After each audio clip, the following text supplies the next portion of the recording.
ભગવાનની કૃપાથી આપણા મંદિરને 1 વર્ષ પૂરું થવા આવી રહ્યું છે અને 1 વર્ષની અંદર જે રીતે ઉમંગ અને ઉત્સાહનું વાતાવરણ આપસો ભક્તોના ચહેરા પર અમને દેખાય છે ને, એનાથી અમે અમારી બહુ પ્રસન્નતા વ્યક્ત કરીએ છીએ. મંદિરો મહારાજની મરજી વગર ન થાય. મંદિરો આત્મકલ્યાણના કેન્દ્ર સમાન છે.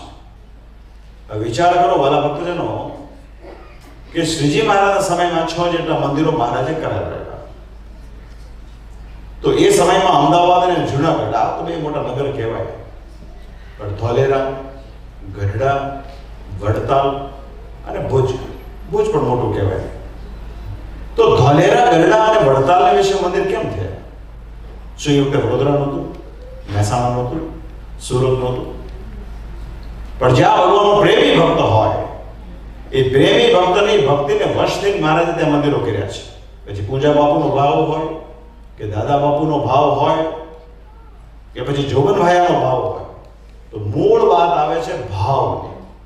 અમેરિકા બહુ મોટો દેશ છે, બહુ બધા સ્ટેટ્સ છે, પણ પેન્સિલ્વેનિયાની અંદર ટેલફોર્ડ વિસ્તારની અંદર મંદિર થવું, જુનાગઢ ધામ રાધારમણ દેવ વિરાજમાન થવા, એની પાછળ કોઈ પણ એક ભક્તનો જો ભાવ રહ્યો હોય ને, તો એ છે આપણા રમેશભાઈ ધાનાણી.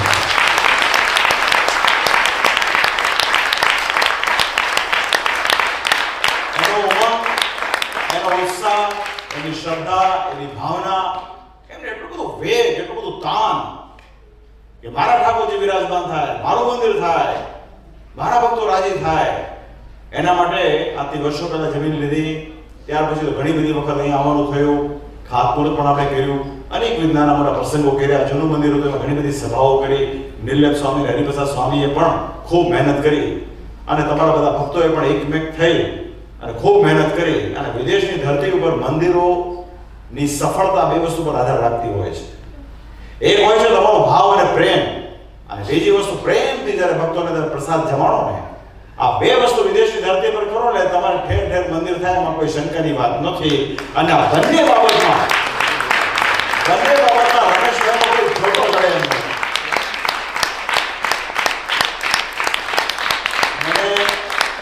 મને કે બે મીઠાઈ, બે ફરસાણ મારાથી તો આપવાનો જ, આપવાવાળા ઠાકોરજી બેઠા છે.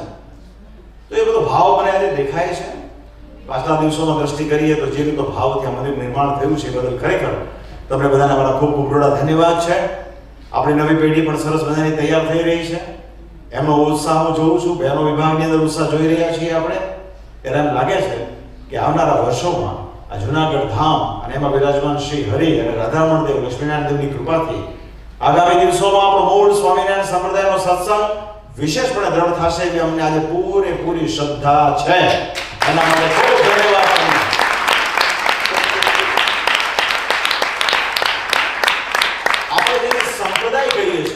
તો સંપ્રદાયનો એક અર્થ થાય છે ગુરુ પરંપરા. ગુરુ પરંપરાનો અર્થ એ થાય કે સંપ્રદાયના જે સ્થાપક હોય, જે પ્રવર્તક હોય, એણે જે રીત પ્રવર્તાવી હોય, એ યાવત ચંદ્ર દિવાકરો, સૂર્ય ચંદ્ર તપે ત્યાં સુધી પરંપરા અક્ષુણ્ણ રહેતી હોય છે. આજે 200 વર્ષના વાણા વીતી ગયા છે, પણ ભગવાન શ્રી સ્વામિનારાયણ, શ્રી સહજાનંદ સ્વામી મહારાજ કહીએ આપણે એને, એમણે જે રીત પ્રવર્તાવી છે તે રીત પ્રમાણેના મંદિરો આજે વિશ્વમાં થઈ રહ્યા છે. આપણા મંદિરોની અંદર ઠાકોરજી હોય, દેવ હોય છે, અને દેવ આપણા ભલા માટે હોય છે. આપણા રામદાસજી સ્વામીએ બહુ સરસ વાત કરી કે પરમેશ્વરના જે અર્ચા સ્વરૂપો છે. વડતાલના 12મા વચનામૃતમાં શ્રીજી મહારાજ કહે કે અનંત કોટી સૂર્ય અને ચંદ્રમા જેવું પ્રકાશમાન એવું જે અક્ષરધામ, અને એ અક્ષરધામમાં વિરાજમાન પુરુષોત્તમ ભગવાન, તે જ ભગવાન, બીજો કોઈ નહીં, તે જ ભગવાન પૃથ્વીને વિશે રામકૃષ્ણાદિક અવતારનું ધારણ કરે છે. અને જ્યારે જીવને કોઈ સત્સમાગમના માધ્યમથી એ પરમેશ્વરને વિશે દ્રઢ ભાવ થાય છે, ત્યારે જીવ બીજના ચંદ્રમાની પેટે વૃદ્ધિને પામે છે. તે જ ભગવાન છે. પરમેશ્વર એક જ છે. એ અલગ અલગ રીતેનું અવતરણ થતું હોય છે.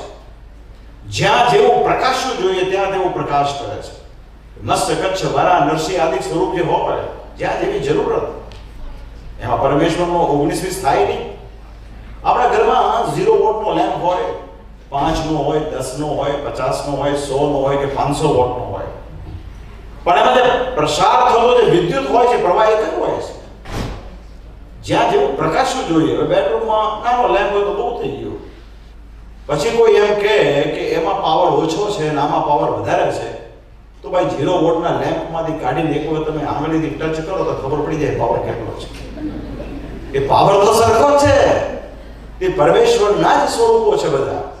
એટલે ભગવાન જ્યારે પૃથ્વીને વિશે પધારે છે ત્યારે ભક્તોનો ભાવ પણ પૂરો કરે છે અને સાથોસાથ એક કલ્યાણની રીત પ્રવર્તાવે છે. અને એના માટે મંદિરોના નિર્માણ શ્રી હરિએ કરાવ્યા છે. શ્રીજી મહારાજ કે અમારો તો ત્યાગનો પક્ષ છે, પણ છતાં અમે ત્યાગનો પક્ષ મોડો રખાયો છે. આ મંદિરોમાં એટલા માટે કરાવ્યા છે જેથી કરીને ભક્તોજનો મંદિર માટે બાગ બગીચા કરાવે, મંદિર માટે ફૂલ આદિ વસ્તુ લાવે, કોઈ ઢૂંઢિયાની પેટે સેવા કરે તે ન ચાલે. શ્રીજી મહારાજ કે અમે ઘણા એવા ત્યાગી વૈરાગી જોયા છે, પણ એમાં પાછળથી ભક્તિનો નાશ થઈ ગયો છે. તો આવી ઘણી બધી સૂક્ષ્મ અને રહસ્યવાળી વાતો શ્રી હરિએ કરી છે અને આપણને આપી છે અને આપણે ભાગ્યશાળી છીએ કે આપણે તે પ્રમાણે અનુસરણ કરી રહ્યા છીએ. તો વાલા ભક્તજનો, આજે વર્ષ છે, વિક્રમ સંવત 2081 નું વર્ષ ચાલે છે. આગામી કાર્તિક માસમાં જ્યારે નવું વર્ષ બેઠશે, આપણે ત્યાં દર વર્ષે કાર્તિક માસની વિશે બહુ મોટો સમયો થાય છે અને ભગવાન સ્વામિનારાયણની આજ્ઞા છે કે અમારા ભક્તજનોએ અવશ્યપણે સમયમાં આવવું, વણદેડે આવવું. તો આ વખતે કાર્તિકી સમયમાં સ્વામિનારાયણ ભગવાને સંપ્રદાયની જે પરંપરા અક્ષરો રહે એના માટે આચાર્ય પદનું સ્થાપન કર્યું છે અને 200 વર્ષ પૂરા થવા જઈ રહ્યા છે, જેના વિશે અમારા સંતોએ આપ સૌ ભક્તોને વાત કરી છે. આ એક વિશિષ્ટ પદની સ્થાપના શ્રી હરિએ કરી છે. વેદોના મત પ્રમાણે જે સંપ્રદાયની અંદર મંત્રનું પ્રાવધાન હોય છે, મંત્રનું મહત્વ હોય છે, તે જ સંપ્રદાયને વૈદિક કહેવામાં આવતું હોય છે. અને મંત્ર આપવાનો અધિકાર 4 વર્ણની અંદર કેવળ બ્રાહ્મણ વર્ણના જે હોય ને એને જ બાકીના 3 વર્ણને મંત્ર આપવાનો અધિકાર હોય છે. તો જે સંપ્રદાયની અંદર મંત્રનું પ્રાવધાન હોય એ જ સંપ્રદાય વૈદિક ગણાય. એટલે ભગવાન શ્રી હરિને જીવના કલ્યાણ માટે પ્રગટવાનું હતું એટલે મહારાજ બ્રાહ્મણ કુળમાં જન્મ્યા છે. ઉત્તર કૌશલ દેશની અંદર સરયુપાલીન બ્રાહ્મણ કુળની અંદર ભગવાન શ્રી હરિ જન્મ્યા છે. સામેનો વેદ છે, કૌથમી એની શાખા છે. સમગ્ર ભારતનું ભ્રમણ કરીને મહારાજે સંપ્રદાયની સ્થાપના કરી અને જ્યારે છેલ્લો અંત ભાગ આવ્યો ત્યારે મહારાજે પરમહંસોને એવું કહ્યું કે અમે તો ત્યાગી છીએ, અમારી વચ્ચે કોઈ ત્યાગી હોય એ આ સંભાળે. ત્યારે મુક્તાનંદ સ્વામી આદિ મહાન સંતો એવું કહ્યું, ના મહારાજ, અમે તો સ્ત્રીધનના ત્યાગી છીએ. તમે જે કુળમાં જન્મ્યા છો ને એ કુળની અંદર તમે આનું પદનું સ્થાપન કરો. ત્યારે મહારાજે ત્યાગી અને ગૃહિણી બંનેના ગુરુપણાને વિશે આ પદનું સ્થાપન કર્યું છે. પોતે બ્રાહ્મણ કુળના હોવાના કારણે પોતાના જ કુળની અંદર પદનું સ્થાપન કર્યું. આચાર્ય ગ્રહસ્થ હોવાના કારણે આચાર્યના જે ધર્મપત્ની હોય એ બહેનો વિભાગને મંત્ર આપે. આજે આપણે જોઈએ છીએ 200 વર્ષની અંદર સ્વામિનારાયણના નામે અનેક શાખા પ્રશાખાઓ ફેલાઈ ગઈ છે. સૌ પોતાને સ્વામિનારાયણના નામે ક્લેમ કરતા હોય છે, પણ મોટાભાગની સંસ્થાઓ સંત દ્વારા પ્રવર્તિત હોય છે. ત્યાં 2 પ્રકારના વિઘ્ન આવતા હોય છે. એક તો વર્ણ વ્યવસ્થાની અંદર પોતે બ્રાહ્મણ અને ક્ષત્રિય વર્ણના મનુષ્યને ન તો મંત્ર આપી શકે, અને બીજી વસ્તુ કે પોતે સ્ત્રીધનના ત્યાગી હોવાના કારણે એ સ્ત્રીઓને મંત્ર ન આપી શકે. તો ત્યાં એક વિઘ્ન આવ્યું, એક વિક્ષેપ આવ્યો. જ્યારે અનંત કોટી બ્રહ્માંડના ધણીએ જે કામ કર્યું હોય ને કમ્પ્લીટ હોય, એ માણાના મણકામાં જેમ દોરો ચાલ્યો જાય ને એમ શ્રી હરિનો મત હોય. તો એમને પ્રશ્ન કરવામાં આવે કે તમારે ત્યાં બહેનોને મંત્ર કોણ આપતું હશે? તો શું બહેનોએ મંત્ર લેવાની આવશ્યકતા નથી? શું એમણે પોતાનું કલ્યાણ કરવાની કોઈ જરૂરત નથી? ત્યારે શ્રીજી મહારાજની આ વાત આવીને ઊભી રહે છે. અને એટલા માટે આચાર્ય પદ સ્થાપનની વાત આપણે ગૌરવતાભેર કહીએ છીએ. આચાર્ય ગ્રહસ્થ હોવાના કારણે આચાર્યના ધર્મપત્ની બહેનોને મંત્ર આપી શકે છે. એમાં ખાસ કરીને આપણે ત્યાં જેમ સંતો થતા હોય છે ત્યાગી, એમ બહેનોની અંદર પણ ત્યાગી વિભાગની અંદર સાંખ્યોગી બહેનોનું આપણે ત્યાં એક વ્યવસ્થા છે. લોકો ભલે ગમે તે કહેતા હોય કે આ સંપ્રદાયની અંદર બહેનોનું સ્થાન આગવું નથી, પણ આપણે ગૌરવતાભેર કહી શકીએ કે શ્રી સ્વામિનારાયણ સંપ્રદાયની અંદર જેટલું બહેનોનું આગવું સ્થાન છે ને એવું અન્યત્ર ક્યાંય નથી.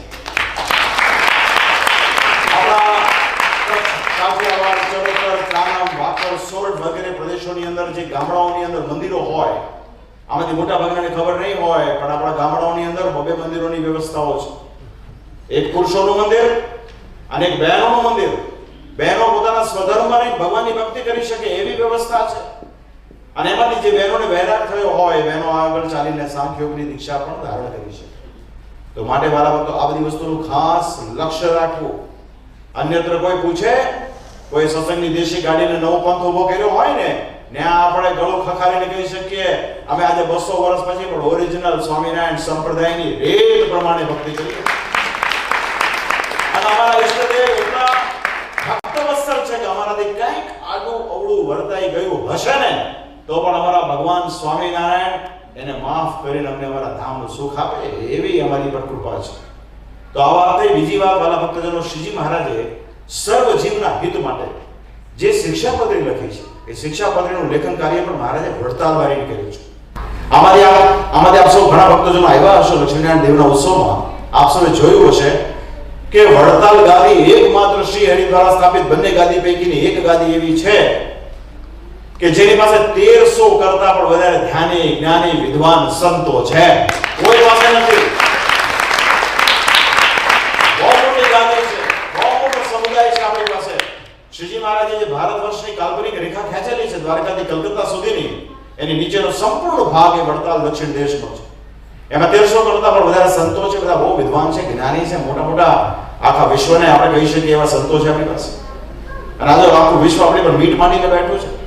કોઈ પણ સંપ્રદાયની જ્યારે સફળતાની યાત્રા હોય ને ત્યારે ઘણા બધા એવા પ્રશ્નો પણ ઉપસ્થિત થતા હોય, પણ જો આપણે એક મના થઈ શ્રીજી મહારાજના વિચાર પ્રમાણે ચાલીએ તો ચોક્કસ આખા વિશ્વને આપણે સંદેશ આપી શકીએ કે મૂળ સંપ્રદાય એટલે વડતાલવાસી લક્ષ્મીનારાયણ દેવની ગાદી છે. તો એ પ્રમાણે ઉત્સવ થશે, ભવ્ય થશે, એમાં આપ સૌ ભાગ લેજો. બાકી મહારાજની કૃપા છે, સરસ રૂપાળું મંદિર, બહુ ફાઇન. આપ સૌ જે રીતે બધા અહીંયા ઉપસ્થિત રહ્યા છો એ બદલ હું જે કંઈ કાર્યકર્તાઓ છે, સંતો છે, તૃપ્તજીવન સ્વામી લગભગ 4-5 મહિનાથી અહીંયા છે. એ વડતાલથી નીકળ્યા ત્યારે મેં એમને ખાસ ભલામણ કરી હતી. મેં તો હરિભક્તો બધા બહુ પ્રેમી છે, ઉત્સાહી છે. રમેશભાઈ એવો પાયો એવો નાખેલો છે કે ઉત્સાહ એકદમ ચરમ સીમાએ છે. એ બધા હરિભક્તોને હાથવી લેજો.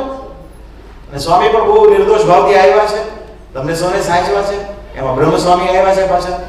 બ્રહ્મસ્વામી બહુ ઘણા બધા પુસ્તકો લખ્યા છે અને સંશોધન કરનારા છે. અને સાથોસાથ અમારા રામદાસજી સ્વામી તો ન્યૂ જર્સીમાં છે જ. તમે જ્યારે કહો ત્યારે આવતા હોય છે, ત્યારે સંતોનો કાયમ લાભ લેજો. એ મારી ખાસ આપ સર્વ ભક્તજનોને ભલામણ છે. અને અંતમાં અમારી મહારાજને પ્રાર્થના છે, આવું સરસ મજાનું મંદિર, મહારાજ બહુ દૈદીપ્યમાન સ્વરૂપ છે ભગવાનના, એમની કૃપા આપ સૌ પર કાયમ રહો. અને આપણા મંદિરમાં કોઈ પણ સત્સંગી આવે કે બિન સત્સંગી આવે, આપણો પ્રયત્ન એવો હોવો જોઈએ કે આપણે એને એવું પ્રતીત કરાવીએ કે આ મંદિર તમારું જ છે. અમેરિકાની અંદર બધા પાસે બધું જ છે. તમે એમ કહો ડોલર તો બધા પાસે છે. અમેરિકામાં સૌથી વધારે, વિદેશી ધરતી પર સૌથી વધારે પ્રેમની જરૂર હોય છે, સ્નેહ ભાવની જરૂર હોય છે, આતિથ્યની જરૂર હોય છે. કોઈ પણ આવે એનો આવકાર કરીએ. અને બીજું, જાણે અજાણે કોઈ જીવને પરમેશ્વર સાથે જોડો ને, એવું શાસ્ત્રોમાં કહે છે બ્રહ્માંડ ઉદાહરણ પુણ્ય પ્રાપ્ત થતું હોય છે. આપણો સંપ્રદાય, આપણી રીત, આપણે પરમેશ્વરના ઉપાસક છીએ. આ સંપ્રદાય ઈશ્વરમુખી છે, આ કોઈ ગુરુમુખી નથી. આપણા સૌના ગુરુ સહજાનંદ સ્વામી મહારાજ છે. આચાર્ય મહારાજ ગુરુ ખરા, ત્યાગી ગૃહીના, પણ આચાર્ય મહારાજ શ્રીજી મહારાજની જગ્યાએ બેઠા છે. શ્રીજી મહારાજ નથી. ઈ આ રીત છે સંપ્રદાય.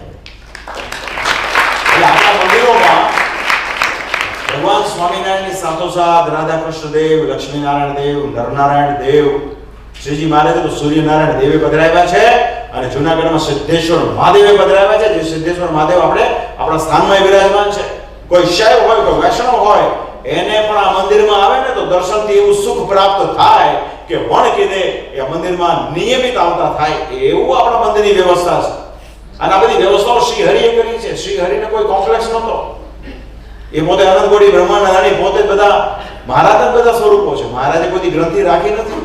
એટલે મહારાજે આપણને આજ્ઞા કરી શિક્ષાપત્રીમાં કે અમારા આશ્રિતો દ્વારકાની યાત્રા કરવી. દ્વારકામાં કોણ વિરાજમાન છે? દ્વારકાધીશ વિરાજમાન છે. શ્રીજી મહારાજે આજ્ઞા કરી શિક્ષાપત્રીમાં કે અમારા આશ્રિતોને જગન્નાથજીનો પ્રસાદ લેવામાં દોષ નથી. તો જગન્નાથજીમાં કોણ વિરાજમાન છે? શ્રીજી મહારાજે અમારા આશ્રિતો રસ્તે ચાલતા શિવાલય આદિક આવે ને તો બહુ આદર થકી એનું નમન કરવું, શિવરાત્રીનો ઉત્સવ કરવો, જન્માષ્ટમીનો ઉત્સવ કરવો, રામનવમીનો ઉત્સવ કરવો. આપણા 8 પ્રકારના જે શાસ્ત્રો છે એમાં વેદ, ભાગવત, પુરાણ, ઇતિહાસ, યાજ્ઞવલ્ક્ય ઋષિની સ્મૃતિ હોય, આદિક આ બધી જ હિન્દુ સનાતન સંસ્કૃતિના આધારરૂપ છે. માટે ઓરિજિનલ સ્વામિનારાયણ, ઓરિજિનલ એટલા માટે બોલીએ છીએ કે વિશિષ્ટાદ્વૈત મતના આધારે આપણે જ્યારે કહીએ ઓરિજિનલ તો ઓરિજિનલ સિવાય પણ કંઈક હોય. આપણે કહીએ કોઈને મોટો તો મોટા સિવાય પણ કંઈક હોય. આપણે કહીએ કોઈને ગોરો તો ગોરા સિવાય પણ કંઈક હોય. ઓરિજિનલ એટલા માટે બોલીએ છીએ કે ઓરિજિનલ સિવાય પણ ઘણું બધું હોય છે જે કલ્પિત હોય છે. પણ આપણે બધા બહુ ભાગ્યશાળી છીએ કે શ્રી હરિના મત પ્રમાણે વર્તીએ છીએ. શ્રીજી મહારાજે જે પંચદેવને માનવાની વાત કરી છે એમાં વિષ્ણુ, શિવ, ગણપતિ, પાર્વતી અને સૂર્ય અને ખાસ કરીને આપણા કુળદેવ હનુમાનજી મહારાજ એને માનવાની વાત છે. આ બધું ભેગું કરો ને ત્યારે 100% સંપ્રદાય થાય. આમાંથી જેટલું ઓછું ને, જેમ 24 કેરેટ હોનું હોય એમાં જેટલો પિત્તળનો ને એનો ભાગ ભળતો જાય ને એના કેરેટ ઘટતા જાય, 22, 20, 18, 16 અને અહીંયા તો 14 હાલતું હોય છે. કારણ કે અહીંયા લોકોને છે ને વેટ થી મતલબ છે, એની અંદર ક્વોલિટી, એમાં વક્કલ કેટલી ઓછી થઈ ગઈ એની અંદર કોઈ મતલબ નથી. ઓરિજિનલ સ્વામિનારાયણ સંપ્રદાય બેઝિકલી શ્રીજી મહારાજના સમયમાં અને ત્યાર પછી પરમહંસોએ જેટલા મંદિરો કર્યા ને એમાં રાધા કૃષ્ણ સહિત હરિકૃષ્ણ મહારાજ ધરાવ્યા છે. એ આ રીત છે. એટલે એમાં ક્યારેય કોઈ ભેદ કરવો નહીં. વડતાલના 18મા વચનામૃતમાં શ્રીજીમાં આ વચનામૃત અવશ્યપણે બધાએ વાંચવું. જે પાકા હરિભગત હોય, તિલક ચાંદો કરતા હોય અને માનતા હોય કે ના અમે સ્વામિનારાયણના ઉપાસક છીએ, તેને વડતાલનું 18મું વચનામૃત વાંચવું. એમાં મહારાજ કે સ્થાનક સેવકને કાર્યના ભેદથી ભગવાનનું બહુપણું હોય, પણ એ બહુપણામાં ક્યારેય ભેદ કરશો નહીં. પરમેશ્વરના ઘણા બધા સ્વરૂપો હોય. હવે માની લો કે બાળપણમાં બાળકુટુંબ થયા, ગાયો ચારી, ક્યાંક માખણ ચોર્યું, ક્યાંક સાંદીપની આશ્રમમાં ભણ્યા, ક્યાંક યાદવોને સુખી કર્યા, ક્યાંક અર્જુન સાથે રહ્યા, ક્યાંક દ્વારકામાં રૂકમણીની સાથે રહ્યા. તો આદિ અનેક સ્વરૂપોથી પરમેશ્વરનું છે બહુપણું, પણ એમાં ક્યારે સ્પર્ધા કરવી નહીં. જેમ સૌભરી ઋષિ હતા ને, તો માંધાતા રાજાની 50 કન્યાઓને પરણ્યા હતા. તે 50 ને સૌભરી જ પરણ્યા હતા. એમાં કે ભેદ નહોતો. એમાં કોઈ કન્યા એમ ન કહી શકે 1 નંબરની મારો 5 નંબરના સૌભરી વધારે હારા છે કે 6 નંબર વધારે હારા છે. એક જ છે. એમ પરમેશ્વરના જે સ્વરૂપ એક જ છે, એમાં ક્યારે ભેદ કરશો નહીં. મહારાજે કીધું જે ભગવાન અવતારને વિશે, એના સ્વરૂપને વિશે ભેદ કરશે તે વચનદ્રોહી છે, ગુરુદ્રોહી છે. તો આ બધી વસ્તુ સમજી રાખવી. ને એમાં મહારાજે એવું કીધું કે તમે બધા મારા આશ્રિત છો અને હું તમારો ગુરુ છું અને હું તમારો ઉપદેષ્ટા છું, તો તમારે મારા આચરણ પ્રમાણે કરવું નહીં. પણ થાય શું કે ભક્તિની અંદર બહુ વધારે પડતો ભાવ ભળે ને ત્યારે એમાંથી વેવલાપણું શરૂ થાય. હવે શ્રીજી મહારાજ ચરણામૃત પાડતા હતા, બરોબર? હવે અમે શ્રીજી મહારાજની જગ્યાએ છીએ એટલે અમને બહુ ઓફર આવતી હોય છે.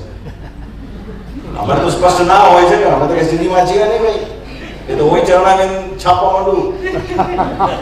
તો પોઈન્ટ ઇઝ કે ઘણી એક વખત તો કેવું થયું, અંધારામાં ઘણી વખત કીધું મારું નવું ઘર છે, ઉદ્ઘાટન કરવાનું છે, અંધારું તમારે લાઈટ કરવાની છે, એટલે ઉમરામાં જ મોટી થાળી કંકુની મૂકેલી હતી. કદાચ મારો પગ એ રીતે એમ થાય. તો એ બધી વસ્તુથી બચવાની જરૂર છે. શ્રીજી મહારાજ કે તમારે અમારા આચરણ પ્રમાણે કરવું નહીં, અમે જેમ કહ્યું છે ને એમ કરવાની જરૂરત છે. આ બસ આ બોટમ લાઈન છે. એટલું સમજાઈ જાય ને તો કોઈ પ્રશ્ન નથી. અંતમાં હું કાર્યકર્તાઓને નિર્મળ, હીરક હોય, બીજા જે કોઈ હોય એ હું બેસીસ બધાની હારે એટલે જાણીશું. બધાને ખૂબ ખૂબ ધન્યવાદ આપું છું કે બધાએ બહુ પ્રેમથી બધાને સાચવ્યા છે અને આગળ ચાલીને પણ સાચવજો અને બસ આપણો સત્સંગ ખૂબ વધે એવી મારી ભગવાનને પ્રાર્થના. કરીને શહેર છે ત્યાં ઘણા બધા વર્ષોના સંઘર્ષ પછી મંદિરો થયા છે અને એટલું યાદ રાખજો, સંઘર્ષ પછી જે મંદિર થયા હોય ને એ જ આપણા છે. પરમેશ્વરે જેટલી કસણી લીધી હોય, જેટલી પરીક્ષા લીધી હોય, જેટલું આપણને કાયમ તકલીફ પડી હોય ને ત્યારે સમજો ને એવા મંદિરમાં જ ભગવાન વિરાજમાન થતા હોય છે. અને આ મંદિર પણ ખૂબ સંઘર્ષ થયું છે. આપ સૌ ખૂબ એની કૃપા રહે એવી પ્રાર્થના. ભગવાન તમારા સૌનું ખૂબ મંગળ કરે એ પ્રાર્થના સાથે મારા ભાવથી જય સ્વામી.